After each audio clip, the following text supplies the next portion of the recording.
Bismillahirrahmanirrahim. Assalamualaikum warahmatullahi wabarakatuh.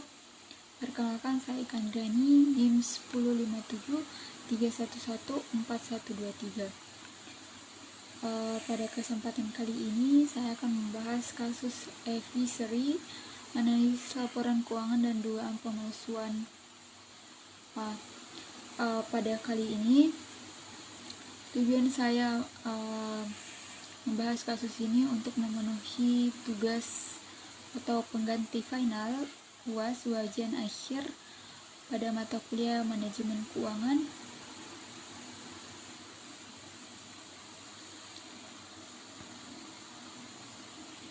Nah, langsung saja poin materi yang akan saya sampaikan pada kesempatan kali ini yaitu: pertama, pengantar. Saya akan membahas terlebih dahulu mengenai laporan keuangan. Kedua, profit perusahaan advisory. Yang ketiga, dugaan pemalsuan laporan keuangan.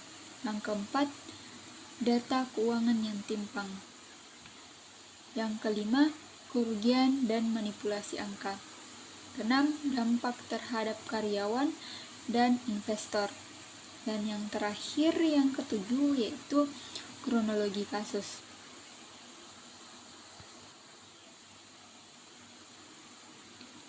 Nah, laporan keuangan adalah dokumen yang menyajikan informasi tentang kinerja dan posisi keuangan suatu perusahaan. Ini mencakup neraca, laporan laba rugi, dan laporan arus kas. Laporan neraca sendiri merujuk pada aset, liabilitas, dan ekuitas perusahaan pada titik waktu tertentu. Dia laporan laba rugi. Dia menunjukkan pendapatan, biaya, dan keuntungan atau kerugian selama periode tertentu. Dan yang terakhir, laporan arus kas, menunjukkan pergerakan kas perusahaan dari aktivitas operasi, investasi, dan pendanaan. Fokus kasus kita pada presentasi ini akan membahas advisory, sebuah startup di sektor aquaculture yang terlibat dalam dugaan pemalsuan laporan keuangan. Nah, saya akan mengeksplorasi pentingnya transparansi dalam laporan keuangan bagi perusahaan. Pada laporan keuangan ini, pada kasus ini menyoroti pentingnya transparansi dan akuntabilitas dalam dunia bisnis, terutama untuk perusahaan rintisan yang sedang dalam tahap pertumbuhan dan mencari pendanaan.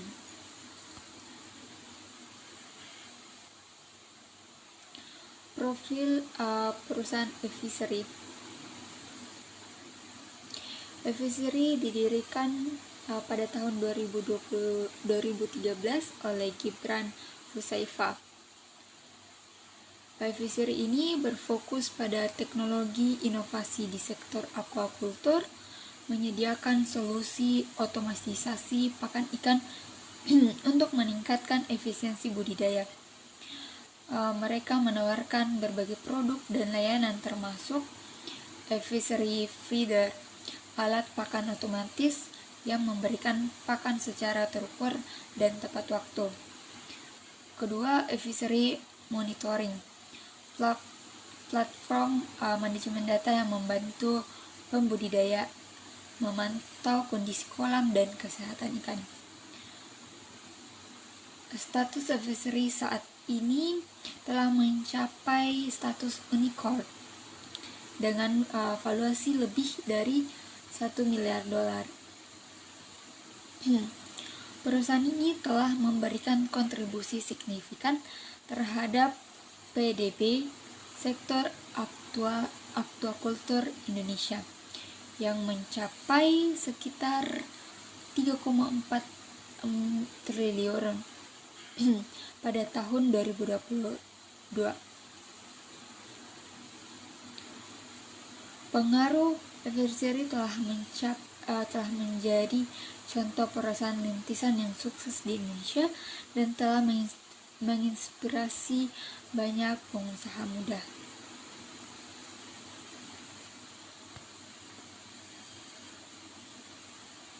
Selanjutnya, dugaan pemalsuan laporan keuangan.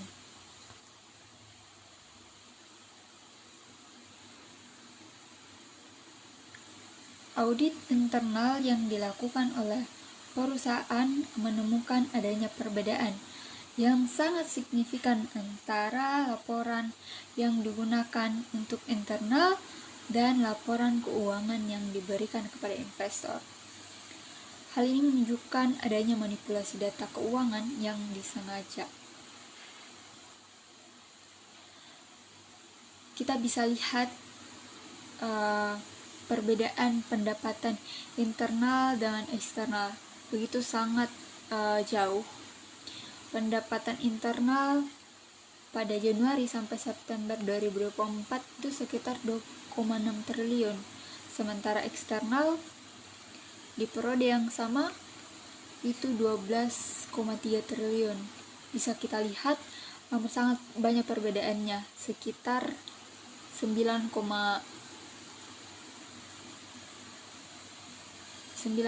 berapa ya? Hampir 10 triliun bedanya. Perbedaan besar ini menunjukkan adanya manipulasi yang disengaja untuk menampilkan kinerja perusahaan yang lebih baik daripada yang sebenarnya. Praktik ini dikenal sebagai window dressing dan dapat merugikan investor yang berinvestasi berdasarkan informasi yang tidak akurat. Sangat jauh bedanya, hampir 10 triliun, dan ini sangat merugikan bagi investor yang percaya pada laporan keuangan eksternal ini. Selanjutnya, data keuangan yang timpang.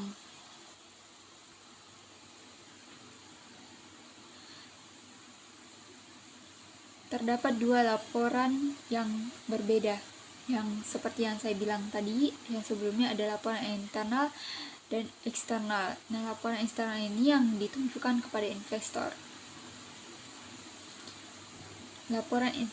Perbedaan pada tahun 2021 itu laporan internal sebesar 1 triliun, sementara di laporan eksternal itu 1,6 triliun. Ini di tahun yang sama. Perbedaannya 0,6 triliun. Pada tahun 2022, laporan internal sebesar 4,3 triliun. Pada laporan eksternal di tahun yang sama sebesar 5,8 triliun. Selisih 1,5 triliun. Pada 2023, pada laporan internal sebesar 6 triliun, pada laporan eksternal di tahun yang sama 2023 sebesar 10,8 triliun. Beda 4,8 triliun. Ketidaksesuaian data antara laporan internal dan eksternal menunjukkan tidak akurat dan tidak dapat diandalkan. Hal ini menimbulkan pertanyaan tentang integritas manajemen dan keandalan informasi yang diberikan kepada investor.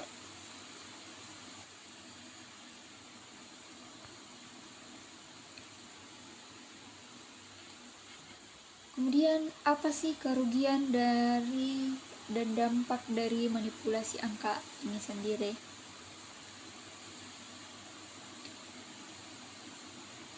Untuk perusahaan itu sendiri mencapai kerugian sangat-sangat besar pada tahun 2022. Kerugiannya mencapai 784 miliar. Kemudian perusahaan ini pun melakukan manipulasi klaim. Mantan CEO Gibran Husaifa ini mengklaim bahwa lebih dari 400.000 fasilitas pakan ikan terpasang. Tetapi investigasi menemukan bahwa hanya sekitar 24.000 yang sebenarnya ada. Ini perbedaan yang cukup banyak, sekitar 376.000.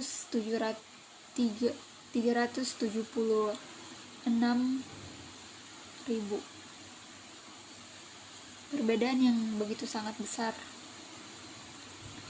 Manipulasi angka ini tidak hanya merugikan perusahaan, tetapi juga dapat berimplikasi serius pada investor yang percaya laporan tersebut. Hal ini menunjukkan bahwa manajemen perusahaan telah melakukan tindakan tidak etis untuk menarik investor dan meningkatkan nilai perusahaan.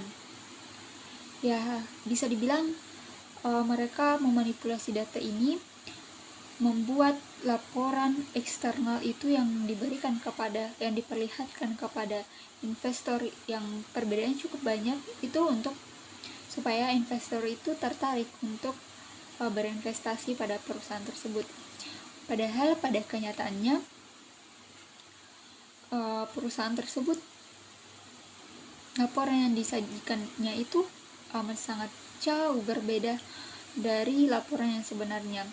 Bisa dilihat pada yang saya tampilkan sebelumnya, itu sangat-sangat jauh. Kemudian selanjutnya, dampak terhadap karyawan dan investor. Karena adanya kasus ini, adanya pemalsuan laporan keuangan ini, tentu berakibat buruk pada perusahaan itu sendiri. Skandal ini contohnya saja stigma buruk. Pasti masyarakat berpikir yang buruk. Jadi skandal ini menciptakan stigma negatif bagi karyawan, juga menurunkan moral kerja. Kedua, keresahan di kalangan karyawan. Ada kekhawatiran tentang PHK massal dan ketidakpastian masa depan perusahaan, karena setelah kasus ini terbongkar atau sekarang pun masih dalam penyelidikan, itu para investor akan menarik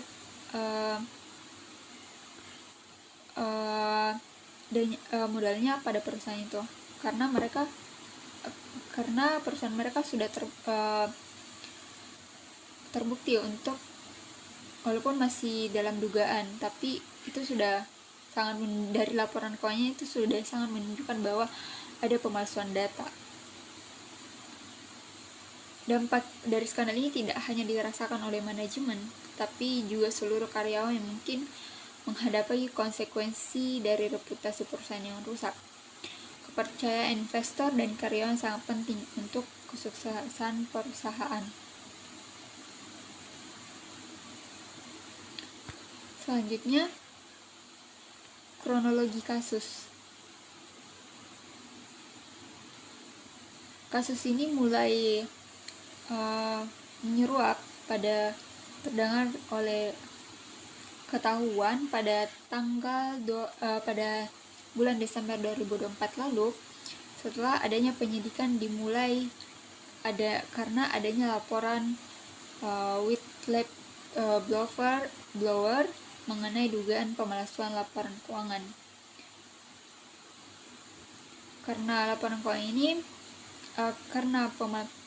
dugaan pemalsuan laporan keuangan ini, maka terjadi pemecatan kepada CEO dan CFO, yaitu Gibran Huzaifa dan Krishna Adita. Dipecat karena dugaan penyelewengan dalam penyajian laporan keuangan.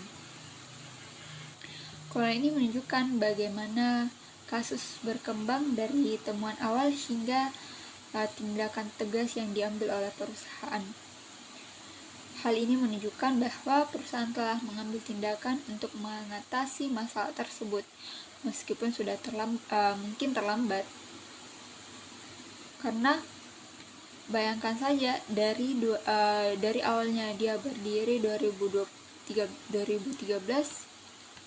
sampai 2024 ini, tapi dia mulai melakukan hal tersebut pada tahun 2021. Next. Nah, kesimpulan dari apa yang saya sajikan, apa yang saya jelaskan tadi adalah bagaimana pentingnya transparansi dalam laporan keuangan. Itu sangat penting untuk menjaga kepercayaan investor dan pemangku kepentingan lainnya, karena sekali saja kita tersandung skandal seperti itu, sulit untuk mengembalikan kepercayaan para investor dan pemangku kepentingan lainnya. Juga dampak terhadap lingkungan masyarakat juga itu, kalau sekali saja rusak ya sulit untuk mengembalikan kepercayaan yang sudah rusak. Makanya skandal seperti ini dapat merusak reputasi jangka panjang perusahaan. Kemudian diperlukan regulasi yang lebih ketat untuk mencegah praktik manipulasi serupa di masa depan agar pasar tetap sehat dan adil. Jadi kita dapat belajar dari kasus advisory ini, memberikan pelajaran yang sangat berharga tentang pentingnya tata kelola perusahaan yang baik, termasuk transparansi, akuntabilitas, dan etika bisnis. Mungkin itu saja yang dapat saya sampaikan. Billahi fisabilil haq, wastabiqul khairat. Wassalamualaikum warahmatullahi wabarakatuh.